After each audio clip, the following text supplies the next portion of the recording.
పరిశుద్ధ ప్రేమ తండ్రి, ఇదిగోనే ఇక్కడ ఉన్న ప్రతి అప్పుల సమస్యలు ఉన్న వారిని చూడు ప్రభా.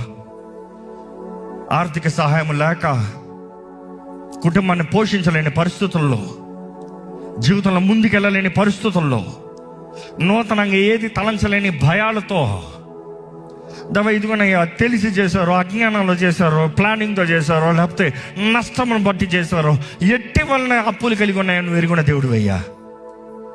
కానీ నీ బిడ్డలు ఇచ్చేవారికి ఉంటారు కానీ పుచ్చుకునే వారికి ఉంటారు కదా ప్రభా. ఇదిగోనయ్యా ఈ 2025 వారి జీవితంలో ఉన్న అప్పులన్నీ నువ్వు అనుగ్రహించబోయే జ్ఞానం బట్టి, నువ్వు అనుగ్రహించబోయే సహాయాన్ని బట్టి, దీవెనని బట్టి, వారి చేతి పనిని ఆశీర్వదిస్తున్న విధానాన్ని బట్టి వారి జీవితంలో ఉన్న అప్పులన్నీ యేసు నామములో కొట్టివేయబడునుగా కానీ ప్రకటిస్తున్నాను.